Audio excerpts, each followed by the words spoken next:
প্রিয় লিসেনার্স, আসসালামু আলাইকুম। দেশ ও দেশের বাইরে যে যেখানে আছেন, যেখান থেকে শুনছেন, আফটার দ্য হরর ওয়ার্ল্ডের হরর নাইট এপিসোডের তৃতীয় আয়োজনে সকলকে স্বাগত জানাচ্ছি। আশা করি সবাই ভালো আছেন, সুস্থ আছেন। প্রিয় লিসেনার্স, আমাদের এই এপিসোডগুলো বিশ্বের প্রায় 70টিরও বেশি দেশ থেকে বাংলা ভাষাভাষী ভাই ও বোনেরা শুনছেন। বাংলাদেশের মাটি থেকে অনেক দূরে, অনেক দূরে, কেউ দক্ষিণ আমেরিকার কোনো দেশে রয়েছেন, কেউ আফ্রিকার কোনো একটি দেশে রয়েছেন, তারপর উত্তর আমেরিকার বিভিন্ন দেশ, ক্যারিবিয়ান অঞ্চলের বিভিন্ন দেশ, ওশেনিয়ার দেশ, এই সমস্ত দেশগুলো থেকেও আফটার দ্য হোল ওয়ার্ল্ডের বাংলা ভাষাভাষী লিসেনাররা আমাদের যে ঘটনাগুলো শুনছেন, এই কৃতজ্ঞতা জানানোর ভাষা আমাদের নেই। আর এই কারণেই আপনাদের ভালোবাসায় আমরা এগিয়ে চলতে পেরেছি, এবং সেই কারণেই প্রতিনিয়ত বেশ অনেকগুলো ঘটনা আমরা পাচ্ছি এবং সেইগুলোর মধ্য থেকে বাছাই করে আপনাদের সামনে প্রতিনিয়ত উপস্থাপন করে যাচ্ছি। আলহামদুলিল্লাহ, এই ভালোবাসা যেন অব্যাহত থাকে এবং আপনাদের এই পাঠানো ঘটনাগুলো যেন আমরা প্রতিনিয়ত আপনাদের সামনে উপস্থাপন করে যেতে পারি, আর আপনারাও প্রতিনিয়ত আমাদেরকে ঘটনা যেন পাঠান, সেই প্রচেষ্টা আমরা অব্যাহত রাখবো এবং আল্লাহ সুবহানাহু ওয়া তাআলার কাছে সেই দোয়াই করি। প্রিয় লিসেনার্স, আমরা আজকে যেই ঘটনাটি আপনাদের সামনে উপস্থাপন করব, এই ঘটনাটি যিনি দিয়েছেন তার নাম ফয়সাল মাহমুদ ফাহিম ভাই। উনি বর্তমানে ওমানে রয়েছেন। ওনার বাড়ি লক্ষ্মীপুর জেলার সদর উপজেলায়। ওনার একটি ঘটনা আমরা ৭৯ নং এপিসোডে প্রচার করেছিলাম।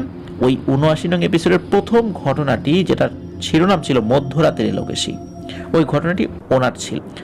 তো উনি আরও ঘটনা পাঠিয়েছেন, তার মধ্য থেকে আজকে হরর নাইট এপিসোডে একটি ঘটনা আপনাদের সামনে উপস্থাপন করছি। ঘটনাটি মূলত ওনার এক ফুপুর সাথে ঘটে যাওয়া ঘটনা। ঘটনার সময়কাল 1992-93 সাল এমন হবে আর কি। তো আজ থেকে প্রায় 30 বছর আগের একদম অজপাড়াগাঁয়ের একটি ঘটনা। ওই জায়গায় এখনও অতটা উন্নত হয়নি। যে জায়গায় ঘটনা ঘটেছে সেই জায়গার নাম হচ্ছে টুমচর, যেটা লক্ষ্মীপুর থেকেও অনেক ভেতরে, একদম অজপাড়া গ্রাম বলতে যা বোঝায় তাই আর কি। এই ফাহিম ভাই বেশ কয়েকবার সেই জায়গায় গিয়েছেন, আর সেখানে এমনও জায়গা এখনও রয়েছে যেখানে বিদ্যুৎ যায়নি। আর ওনার যে ফুপুর সাথে ঘটনা ঘটেছে, উনি আপন ফুপু নন, এমনি ফুপু ডাকেন আর কি, অনেক দুঃসম্পর্কের ফুপু বলা চলে। আর এই ফুপুর সাথে এবং ফুপুর হাজব্যান্ড, তার সাথে এই ঘটনাটি ঘটেছে। ওনার যে ফুপুর সাথে ঘটনাটি ঘটেছে সেই ফুপুর নাম হচ্ছে আসিয়া, আর ওই ফুপুর হাজব্যান্ডের নাম ফাহিম ভাই উনি মনে করতে পারেননি বা জানতেও পারেননি, এটি আমাদেরকে জানিয়েছেন। উনি গত 7 মাস আগে যখন ওমান থেকে ছুটিতে বাড়িতে গিয়েছিলেন, তখন ওনার এই ফুপু, মানে যার সাথে ঘটনা ঘটেছে, সেই আসিয়া ফুপু, উনিও ওনার বাপের বাড়িতে গিয়েছিলেন। আর যখন শুনলেন যে ফাহিম ভাই উনি দেশে এসেছেন, তখন তার সাথে দেখা করতে আসেন। তো ওই ফুপুর সাথে অনেকক্ষণ কথা হয়। এখানে বলে রাখা ভালো, এই ফুপু কিন্তু কানে শোনে না। উনি যত কথা বলা হয় এর 90% শোনে না। মুখের মানে কানের কাছে একদম মুখ নিয়ে জোরে কথা বললে উনি কিছুটা বুঝতে পারেন, তাও ভালো করে শুনতে পান না, এমন একটা অবস্থা আর কি। অধিকাংশ মানুষ তাকে ইশারা দেয়, তখন উনি কথা বলেন। ওনার কিন্তু কথা বলতে কোনো সমস্যা নাই, আর উনি কথা শোনেন, কিন্তু ওই যে যেই প্রক্রিয়ায় শোনেন সেটা তো আমরা বললামই। তো এই ফাহিম ভাইয়ের মনে প্রশ্ন জাগে যে উনি কি আসলে জন্মগতভাবেই এই প্রবলেম ফেস করছেন, নাকি বিশেষ কোনো কারণে এই প্রবলেমটা সৃষ্টি হয়েছে। তো এটা যখন এই ফাহিম ভাই তার আম্মাকে জিজ্ঞেস করলেন, তখন তার আম্মা হেসে দিয়ে বললেন যে তুই তোর এই ফুপুকেই জিজ্ঞেস কর। তখন ফুপুকে ইশারা করলেন, আর ওনার সাথে যারা ইশারা দিয়ে কথা বলতেন তারা সবাই মোটামুটি দীর্ঘ সময় ধরে ওনার সাথে এইভাবে কথা বলতে বলতে অভ্যস্ত হয়ে গিয়েছিলেন। আর উনি তো আর ইশারা দেন না, উনি তো কথাই বলেন, সেই আসিয়া ফুপু আর কি। তো যখন ওনাকে ইশারা দিয়ে জানানো হলো যে এই কানে না শোনার যে ব্যাপারটা, এটা একটু বলো, ফাহিম শুনবে, তখন ওই ফুপু উনি বলতে থাকেন যে আসলে ঘটনাটা কি।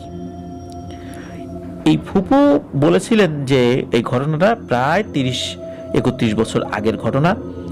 তখন ওনার বিয়ে হয়েছে 2-3 বছরের মতো হবে, তখন ওনার কোনো সন্তানাদি হয়নি। আর এই ফুপুর স্বামীর বাড়ি একদম অজপাড়া গ্রামে, এই টুমচর থেকেও আরো অনেক বেশি ভিতরে আর কি। আর যেই জায়গাটাতে বাড়িটা ছিল সেখানে একটা বাড়ি, আশেপাশে অন্য কোনো বাড়ির অস্তিত্ব নেই বললেই চলে। শুধু ফসলের মাঠ আর মাঠ, আর কিছুই নেই। আর তাদের দরকারি জিনিসপত্র কেনার জন্য ওই টুমচর বাজারে আসতে হতো তাদের বাড়ি থেকে। তো এই ফুপুর যে হাজবেন্ড, তার একটু বর্ণনা দেওয়া দরকার। তিনি তো গ্রামের ছেলে হওয়াতে খুব বেশি পরিমাণ সাহসী এবং পরিশ্রমী, যার কারণে ওনার শরীরে শক্তি ছিল মাশাআল্লাহ ভালোই, যার কারণে অনেক পরিশ্রম করতে পারতেন, কৃষিকাজ করতেন, তো এই জন্য শক্তি আসলে থাকতেই হতো বলা চলে। তো উনি কি করতেন, কৃষিকাজ করতেন আর বিকেল হলেই ওই টুমচর বাজারে গিয়ে আড্ডা দিতেন তার বন্ধু বান্ধবদের সাথে, আর দৈনন্দিন কিছু জিনিসপত্র ওই বাজার থেকে কিনে আনতেন। এটা ওনার রেগুলার একটা অ্যাক্টিভিটিস ছিল, কখনো মিস করার চেষ্টা করতেন না। তবে খুব বেশি ক্লান্ত হয়ে গেলে ওই দিন বিকেল আর যেতেন না, কিন্তু এমনিতে খুব একটা মিস হতো না। এটা ওনার নেশা হয়ে গিয়েছিল। ওই ফুপুর বাসা থেকে টুমচর বাজারে পায়ে হেঁটে যেতে প্রায় 2 ঘন্টা সময় লাগতো। তো এই ফুপুর হাজবেন্ড প্রতিদিনের মতো কাজকর্ম শেষ করে টুমচর বাজারের উদ্দেশ্যে চলে গেল। তারপর উনি বাজারে গিয়ে আড্ডা দিতে দিতে রাত প্রায় 9টা বেজে গেল। আর 30 বছর আগে এমন অজপাড়াগা গ্রামে রাত 9টা মানে তো মোটামুটি গভীর রাত, এটা তো বলাই যায়। তো ফুপুর হাজবেন্ড বাড়ির উদ্দেশ্যে চলা শুরু করলেন। ওনার হাতে 3 ব্যাটারির একটা লাইট ছিল। উনি আবার গান গাইতে খুব পছন্দ করতেন। গলায় ওরকম সুর না থাকলেও হেরে গলায় গান গাওয়াটা ওনার একটা অভ্যাস ছিল। বিশেষ করে একা রাত্রে যখন হাঁটাহাঁটি করতেন তখন ওই হেরে গলায় গান ধরতেন। তো উনি ওইভাবেই গান গাইতে গাইতে আসছিলেন বাড়ির দিকে। আর ওনার মনের মধ্যে কিন্তু কোনো ধরনের কোনো ভয় ডর কাজ করে না, প্রচন্ড রকমের সাহসী মানুষ। উনি যখন আসছিলেন বাড়ির দিকে, উনি হাঁটতে হাঁটতে একটা বড় বাগানের কাছে চলে আসেন। বাগানটা মূলত ওনার বাড়ির দিকে যেতে হাতের বাম পাশে, মাঝখানে রাস্তা, আবার হাতের ডান পাশে ফসলের ক্ষেত। তো উনি যখন সেই বাগানের মাঝামাঝি অবস্থায় আসলেন, হঠাৎ উনি একটা শব্দ শুনতে পান। শব্দ শোনা মাত্র উনি ওই জায়গায় দাঁড়িয়ে যান আর বোঝার চেষ্টা করেন যে আসলে শব্দটা কোথা থেকে আসছে। আর একটু দাঁড়িয়ে উনি বুঝতে পারেন যে এই শব্দটা মূলত বাগানের ভেতর থেকে আসছে, আর এটা হাড় চাবানোর শব্দ। উনি 7-5 না ভেবে ওনার হাতে থাকা সেই 3 ব্যাটারির লাইটটা বাগানের ভেতরে মারেন। উনি দেখতে পান 5-6 জন লোক গোল হয়ে বসে কিছু একটা খাচ্ছে, কিন্তু কি খাচ্ছে সেটা উনি বুঝতে পারছেন না। লোকগুলোর চেহারা অস্বাভাবিক কিছু না, এবং যেই ড্রেস পরে আছেন ওটা গ্রামের লোকজন ওই ধরনের ড্রেস পরে থাকে, লুঙ্গি, গলায় গামছা, এই টাইপের কিছু একটা। তো উনি চিন্তা করছেন, কি রে, এই লোকগুলো কারা, এখানে বসে কি খাচ্ছে এত রাতের বেলা। উনি যখন টর্চ মেরেছেন ওইদিকে, তখন ওই 5-6 জনের মধ্যে একজন ওনাকে হাত দিয়ে ইশারা করে লাইট বন্ধ করে ওখান থেকে চলে যেতে বলেন। ইশারা করে বলেছেন, কিন্তু মুখে বলেন নাই। কিন্তু এই ফুপুর হাজবেন্ড উনি লাইট বন্ধ করলেন না। উনি কি করেছেন, পাশ থেকে একটা ঢিল নিয়ে তাদের দিকে ছুঁড়ে মেরেছেন এবং বলেছেন, এই তোরা কারারে, ওখানে কি করিস এত রাত্রে। ওনার লাইট কিন্তু জ্বালানো। ওই অবস্থাতে উনি দেখলেন যে মুহূর্তের মধ্যেই এই 5-6 জন লোক ভ্যানিশ হয়ে গেল। তখন উনি বুঝতে পারলেন এটা তো স্বাভাবিক কেউ নারী, এরা তো মানুষ না, কারণ এভাবে তো অদৃশ্য হয়ে যাওয়ার কথা না, বাতাসে মিলিয়ে যাওয়ার কথা না। এতে কিন্তু উনি মোটেও ভয় পাননি, কারণ গ্রামের ছেলে, আবারও বলছি, উনি অনেক সাহসী মানুষ ছিলেন। আর ওনার সাহসের মাত্রাটা এতটাই বেশি ছিল যে উনি লাইট মেরে সেখানে আবার দেখতে গেলেন যে আসলে তারা কি খাচ্ছিল। গিয়ে দেখেন ওই যে 5-6 জন লোক মিলে ওখানে একটা ছাগল খাচ্ছিল, আর ছাগলের রক্ত এবং শরীরের কিছু কিছু অংশ ওখানে ছড়িয়ে ছিটিয়ে আছে। যাই হোক, এরপর উনি বাড়ির পথে হাঁটা দেন। এই যে ঘটনা ঘটলো, ওনার মনে কিন্তু বিন্দুমাত্র ভয় নেই। উনি মনের সুখে আবার আগের মতো হেরে গলায় গান গাইতে গাইতে বাড়ির দিকে রওনা দিয়েছেন। বাড়িতে চলে আসেন। উনি ওনার স্ত্রীকেও এই বিষয়ে কিছুই বলেন না। দুজন একসাথে খাওয়া দাওয়া করে ঘুমিয়ে যান। এর ঠিক 3 থেকে 4 দিন পরের ঘটনা। সেই টুমচর বাজার থেকে উনি 2টো ইলিশ মাছ কিনে বাড়ি ফিরছিলেন। মাছ দুটো উনি ওনার 2 হাতে ধরে রেখেছিলেন এবং ঝুলিয়ে ঝুলিয়ে হাঁটছিলেন। মূলত মাছের যেই কান আমরা যেটা বলি, ওর ভিতর দিয়ে চিকন রশি ঢুকিয়ে সেই রশি ধরে মাছ 2 হাতে ঝুলিয়ে ঝুলিয়ে মনের সুখে উনি হেঁটে আসছেন। রাত আনুমানিক 8টা কি 8:30 হবে, সঠিক সময় উনি বলতে পারেন নাই, যেহেতু অনেক আগের ঘটনা। তো উনি মাছ নিয়ে ফেরার সময় হঠাৎ ওনার মনে হলো ওনার পেছনে কেউ আছে। উনি পিছনে ফিরে দেখেন কেউ নাই। এরপর উনি বাড়ি আসা অবধি বেশ কয়েকবার মনে হচ্ছে যে ওনার পিছনে কেউ হাঁটছে, কিন্তু পিছনে ফিরে উনি যতবার দেখেছেন ততবার উনি কাউকে দেখতে পান নাই। ঠিকঠাকভাবে উনি বাড়িতে চলে আসেন কোনো ধরনের সমস্যা ছাড়াই। কিন্তু বাড়িতে এসে উনি এবং ওনার ওয়াইফ মানে এই আসিয়া ফুপু একটা ভয়াবহ দৃশ্য দেখেন। সেটা হলো উনি যে 2টা ইলিশ মাছ 2 হাতে ঝুলিয়ে ঝুলিয়ে আনছিলেন, সেই 2টো মাছের লেজ থেকে মাথা পর্যন্ত কেউ সুন্দরভাবে খেয়ে ফেলেছে। শুধু মাছের মাথাটা আছে ওনার হাতে। মানে ব্যাপারটা এমন যে মাছের লেজ থেকে মাছের মাথা অবধি মাছটা খেয়ে কাটা রেখে দিয়েছে, কাটাটা ঝুলছে। কিন্তু অবাক করা ব্যাপার হলো এই যে মাছের লেজ থেকে মাথা পর্যন্ত যে খেয়ে গেল, উনি কিন্তু একটু টের পান নাই। এমনকি ওনার কাছে একটু হালকাও মনে হয় নাই। 2টো মাছের যে ওজন, এই ওজন থেকে যদি মাছের কাটা রেখে বাকি অংশ খেয়ে ফেলা হয় তাহলে তো মাছের ওজনটা হালকা হয়ে যাবে, কিন্তু ওনার কাছে এমনটা মনে হয় নাই। তখন এই আসিয়া ফুপু এবং ওনার হাজবেন্ড দুজনই অবাক হলেন, আর বুঝতে বাকি রইল না যে এটা অস্বাভাবিক কোনো কিছুই এটা খেয়ে ফেলেছে। তো ওনারা এগুলা নিয়ে হালকা পাতলা কথা বললেন, তারপর যা রান্না ছিল সেটা খেয়ে দিয়ে ওনারা ঘুমিয়ে যান। এই যে ঘটনাটা ঘটলো এর পরেও কিন্তু এই আসিয়া ফুপুর হাজবেন্ড উনি কিন্তু সেই রাতের ঘটনা যেটা ঘটেছিল, ওই যে টর্চ মেরেছিল তারপরে যেটা হলো, এটা কিন্তু বলেন নাই। এর প্রায় 1 সপ্তাহ পরের ঘটনা। এই আসিয়া ফুপুর জামাই উনি ওনার খেতে চলে যান, ওনার যে ধান ক্ষেত সেখানে। তো সকালে উনি গিয়েছেন, ধান পেকে গেছে, ধান কাটেন। যা ধান কেটেছেন সেগুলো থেকে কিছু ধান আলাদা করেন। ধান আলাদা করার পর মূলত এই অবশিষ্ট যেটা থাকে, খড় থাকে, সেই খড় উনি এক বান্ডেল করে বেঁধে রেখে ক্ষেতের পাশেই রেখেছেন এবং স্তূপ করে রেখে চলে যান। আর যাওয়ার সময় উনি যে ধান আলাদা করেছেন সেই ধানগুলো একটা বস্তায় ভরে, আলাদা করে বলতে এটাকে মাড়াই করা বলে আর কি, বাড়ির দিকে রওনা দেন। এবং যেতে যেতে উনি এই চিন্তা করেন যে প্রথমে ধানগুলো বাড়িতে রেখে আসব, তারপর এই যে খড়গুলো যেটা স্তূপ করে রাখা হয়েছে সেই খড়গুলো নিয়ে আসব।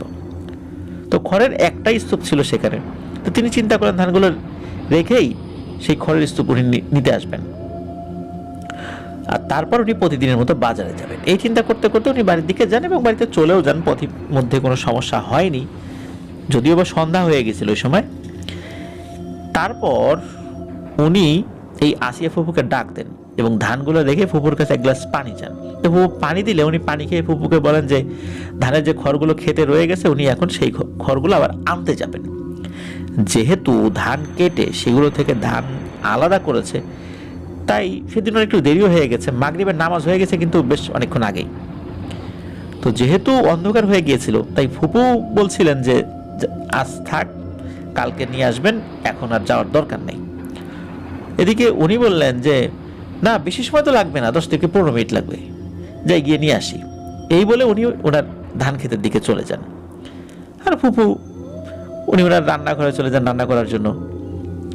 এই আসিয়া ফুপু রান্নাঘরে ঢুকার কয়েক মিনিট পরেই, সর্বোচ্চ 5 মিনিট হবে, ধপাস করে উঠানে কোনো কিছু একটা পড়ার শব্দ পান। উনি কি পড়েছে এটা দেখার জন্য উনি বাইরে আসেন। বাইরে এসে দেখেন যে ওনার স্বামী দাঁড়িয়ে আছে, যে কিনা মাত্র কয়েক মিনিট আগেই তার ধান ক্ষেতের দিকে গিয়েছিল খড়ের স্তূপ নিয়ে আসতে। কিন্তু এত তাড়াতাড়ি কিভাবে চলে আসলো, তাও আবার সেই খড় নিয়ে, এটা এই আসিয়া ফুপুর মাথায় ঢুকলো না। তো আসিয়া ফুপু জিজ্ঞেস করলো, 5 মিনিটও হলো না, এত তাড়াতাড়ি কিভাবে আসলেন, তাও আবার খন নিয়ে? কিন্তু ওনার স্বামী তখন কোনো জবাব দিচ্ছিল না, চুপ করে দাঁড়িয়ে আছে, আর এই আসিয়া ফুপুর দিকে অদ্ভুত দৃষ্টিতে তাকিয়ে আছে। তারপরে আসিয়া ফুপু আর কিছু না ভেবে রান্নাঘরের দিকে চলে যান, আর ওনার স্বামীকে বলতেছেন যে আপনি গোসল করে নেন। তো কিছুক্ষণ পর এই আসিয়া ফুপু রান্নাঘর থেকে ওনাদের যে থাকার ঘর, ওই থাকার ঘরে উনি গিয়েছেন। গিয়ে দেখেন ওনার স্বামী মাথা নিচু করে চুপ করে বসে আছে। তো আসিয়া ফুপু অনেকবার জিজ্ঞেস করলেন যে কি হয়েছে, কিন্তু কোনো উত্তর দিচ্ছে না। তো আসিয়া ফুপু বেশি কিছু যে জিজ্ঞেস করবেন সেটা এরকম না, চিন্তা করছে সারাদিন কাজ করে আসছে ক্লান্ত, আর কাজ করে যেহেতু আসছে এই জন্যই তো গোসল করতে বলেছিলেন যে ফ্রেশ হয়ে আসবেন, কিন্তু চুপচাপ বসে আছে ঘরের মধ্যে। তো আসিয়া ফুপু ভেবেছেন হয়তো বা পরে গোসল করে আসবেন আর কি। তো আসিয়া ফুপু আবার রান্নাঘরের দিকে চলে যায়। রান্নাঘরে ঢোকার কিছুক্ষণ পর এই আসিয়া ফুপু তার হাজবেন্ডের ডাক শুনতে পান, মানে তার স্বামী ডাক শুনতে পান। উনি বাইরে আসেন, দেখেন যে ওনার হাজবেন্ড দাঁড়িয়ে আছেন, আর ওনাকে বলতেছে কি আজব ব্যাপার, ধান খেতে গিয়ে দেখি যেখানে আমি স্তূপ করে রাখলাম এই খড়ের গাদা, খড়গুলো নাই সেখানে। এটা শুনে এই আসিয়া ফুপু ওনার দিকে তাকিয়ে থাকেন আর বলেন যে আপনি কি পাগল হয়ে গেলেন নাকি? একটু আগেই তো আপনি সেগুলো নিয়ে আসলেন আর ঘরে ঢুকে গেলেন। আমি জিজ্ঞেস করলাম এত তাড়াতাড়ি কিভাবে আসলেন, আপনি তো কোনো কথাই বলেন নাই। ওই যে দেখেন আপনি যে খড় নিয়ে আসছেন ওই খড়গুলো এখানেই পড়ে আছে। আসলেই তো এই আসিয়া ফুপুর হাজবেন্ড তাকিয়ে দেখেন যে খড়গুলো আনার জন্য উনি যে খেতে গিয়েছিলেন সেই খড়গুলো উঠোনেই পড়ে আছে, উঠানের এক কোণে। এটা দেখার পর এই ফুপা বললেন, মানে আসিয়া ফুপুর হাজবেন্ড বললেন, আরে আমি তো মাত্র আসলাম, তাহলে খড়গুলো আনলো কে? আর আমি তো গিয়ে দেখি ওখানে খড় নাই, আর আমি তো এখনো ঘরেও ঢুকি নাই, তুমি কি বলো সব? তখন আসিয়া ফুপু বললেন, তাহলে ঘরে যে বসে আছে সে কে? প্রিয় লিসেনার্স, আপনারা কি চিন্তা করছেন? এখন তারা যদি ঘরে ঢোকে নিশ্চয়ই ওই অবয়বটাকে আর দেখতে পাওয়া যাবে না, তাই না? গিয়ে দেখবেন যে ঘরে কেউ নাই। তো ওনারা যখন ঘরের ভিতরে দুজন গিয়েছেন তখন দুজনই দেখেন এই আসিয়া ফুপুর হাজবেন্ডের মতো সেম আর একটা লোক ঘরে বসে আছে, একদম এই ফুপার কার্বন কপি, সেম গায়ের রং, সেম কালার লুঙ্গি, সেম কালারের গায়ে জামা, এমনকি সেম কালার একটা গামছাও গলায় আছে। হুবহু দুইজন একই রকম। এই আগে আসা সেই ফুপা আর পরে আসা সেই ফুপা দুইজন দুজনের দিকে তাকিয়ে আছে, আর এই আসিয়া ফুপু তাকিয়ে আছে তাদের দুজনের দিকে। কিন্তু আসিয়া ফুপু এটা ক্লিয়ার হয়ে গেছে যে এই দুজনের মধ্যে কেউ একজন তার হাজবেন্ড না, তার হাজবেন্ডের রূপে এখানে এসেছে, কিন্তু ওনার মাথায় এটা ঢুকছে না যে আসলে ওনার হাজবেন্ড কে, কে আসল আর কে নকল। আগে যে এসেছে সে ওনার হাজবেন্ড, নাকি পরে যে এসেছে সে ওনার হাজবেন্ড? এটা তো আসিয়া ফুপুর মাথায় ঢোকে না। এক পর্যায়ে এই আসিয়া ফুপুর হাজবেন্ডের মতো দেখতে যে আছে এবং পরে যে এসেছে দুজনেরই মারামারি লেগে যায়। দুইজন দুইজনকে কিল দিচ্ছে, ঘুষি দিচ্ছে। আর আসিয়া ফুপুর যে অরিজিনাল হাজবেন্ড তার গায়েও কিন্তু অনেক শক্তি ছিল। এদিকে দুইজন দুইজনকে সমানে কিল ঘুষি মারছে, ধস্তাধস্তি হচ্ছে, এইভাবে চলছে, মারামারি চলছে। মারামারি করতে করতে তারা দুইজন ঘরের বাইরে চলে আসে, ঘরের উঠোনে মারামারি করতে থাকে। আর এই আসিয়া ফুপু হাতে হারিকেন নিয়ে সেটা দেখছে। যেহেতু আশেপাশে কোনো ঘর বাড়ি নেই, এই কারণে এই আসিয়া ফুপু কারো সাহায্য নিতে পারছিল না, আর কাউকে ডাকতেও পারছিল না। আর তার তো তখনও কোনো ছেলে মেয়ে ছিল না। তখন আসিয়া ফুপু এক প্রকার নিরুপায় হয়ে তাদের মারামারি দেখছিলেন, কিন্তু কাকে থামাবেন উনি বুঝতে পারছিলেন না, কারণ দুজনেই দেখতে ওনার স্বামীর মতো। এদিকে উনি কি করেছেন, বড় একটা দা হাতে নিয়েছেন, কোপ দিবেন কোনো একজনকে, কিন্তু কাকে দেবেন, কাকে দিবেন, কার গায়ে লাগবে? উনিও তো হতভম্ব হয়ে আছেন, হাতে অস্ত্র আছে কিন্তু উনি কোপ দিতে পারছেন না বা প্রতিহত করতে পারছেন না। এক পর্যায়ে বুদ্ধি করে আসিয়া ফুপু দুজনের উদ্দেশ্যে বলে ওঠে, দুজনের মধ্যে একজন আমার স্বামী, এটা আমি জানি, কিন্তু যে আমার আসল স্বামী সেজন্য কয়েকটা সূরা কালাম পড়ে, যেগুলো নামাজে পড়া হয়। এটা শোনার পর একজন জোরে জোরে সূরা পড়া শুরু করে, আর তখন এই আসিফও বুঝতে পারলেন যে আসলে সূরা পড়ছে সেই ওনার আসল স্বামী। আর সূরা পড়া যখন শুরু করেছে, সাথে সাথে অন্য যেটা আছে সে এই আসিয়া ফুপুর হাজবেন্ড মানে ফুপাকে ছেড়ে দেয়। এরপর যে সূরা পড়তেছে না, তখন এই ফুপু কি করেছে, ওই হাতে যেটা ছিল, যে অস্ত্রটা ছিল, সেটা নিয়ে তার দিকে তেড়ে গিয়েছে। কারণ তখন তো ফুপু বুঝে গেছে যে এইটা তো অস্বাভাবিক জিনিস, আর এটাকে এখন এখান থেকে তাড়াতে হবে। কিন্তু আফসোস, আসিয়া ফুপু কিন্তু তাকে আঘাত করতে পারেনি। তার আগেই ওই জিনিসটা তার দুই হাত দিয়ে একসাথে তার দুই কানে মারে একটা থাপ্পড়। তো এই থাপ্পড়টা মারার সাথে সাথে এই আসিয়া ফুপু অজ্ঞান হয়ে মাটিতে পড়ে যান। প্রিয় লিসেনার্স, আপনারাই ভাবুন, কেউ যদি একসাথে দুই হাত দিয়ে দুই কানে থাপ্পড় মারে তাহলে জিনিসটা কেমন হয়। এটা কিন্তু খুব মারাত্মক একটা ব্যাপার। মানুষের কানের যে পর্দা, এটা ফেটে যায়। এদিকে তো আসিয়া ফুপু অজ্ঞান হয়ে মাটিতে পড়ে গিয়েছেন, আর ওই জিনিসটা চোখের সামনে গায়েব হয়ে যায় এই ফুপার সামনে থেকেই। উনি আর এটা দেখতে পান না। এরপর এই ফুপা অনেক কষ্ট করে আসিয়া ফুপুর জ্ঞান ফিরান। তো সেই রাতে ওই ফুপার সাথে একদম শুরুর দিনে যে ঘটনা, সেই ঘটনাটা বলেছেন। এরপর এই আসিয়া ফুপু বুঝতে পারেন যে আসলে সেদিন রাতে তাদের দিকে লাইট মারা, ঢিল মারার কারণে মূলত এই জিনিসটা এই ফুপার পিছনে লেগেছে। সেই রাত তারা কোনোভাবে কাটিয়ে পরের দিন নাম করে এক কবিরাজের কাছে যান ওনারা। যে কবিরাজের কাছে গিয়েছেন, উনি বেশ কিছুদিন আগে মারা গিয়েছেন, যার কারণে তার নামটা বলা হলো না।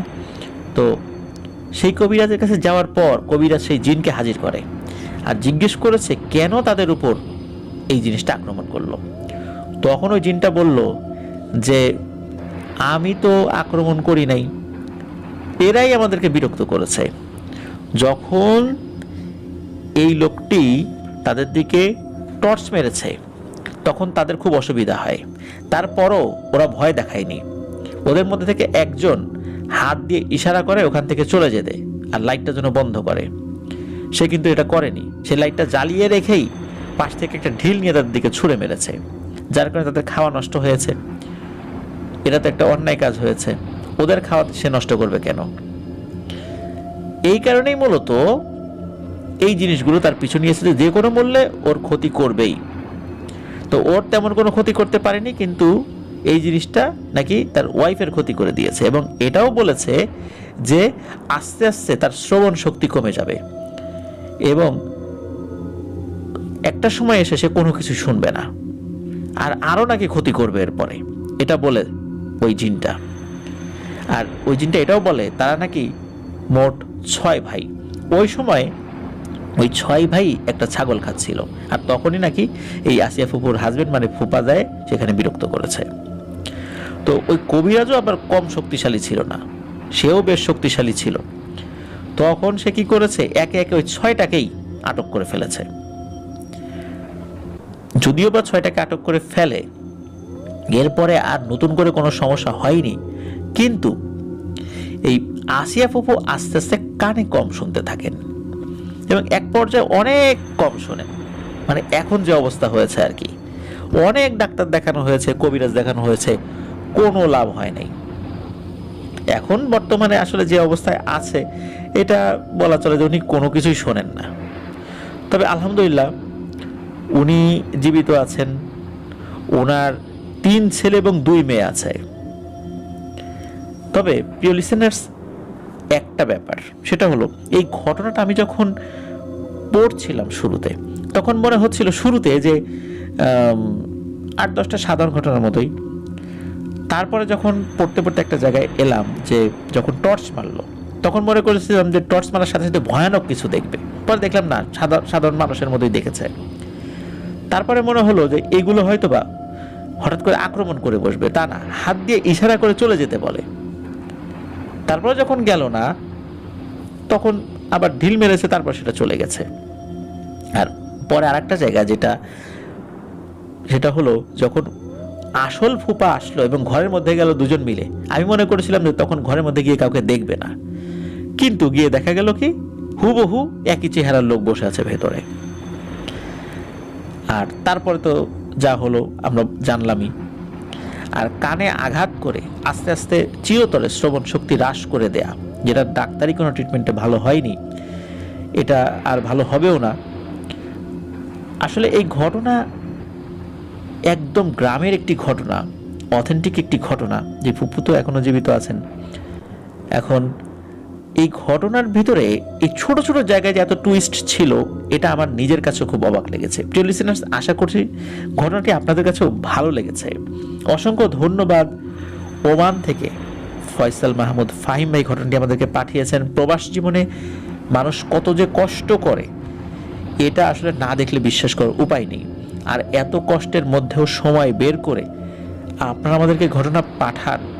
আমরা সত্যি আল্লাহ সুবহানাহু ওয়া তাআলার কাছে আপনাদের জন্য দোয়া করি, আল্লাহ আপনাদেরকে ভালো রাখুন, সুস্থ রাখুন, নিরাপদে রাখুন।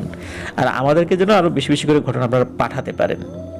আর আপনাদের সুস্থতা এবং নিরাপদ থাকাটা অনেক জরুরি, আমাদের ঘটনা পাঠানোর জন্য জরুরি নয়।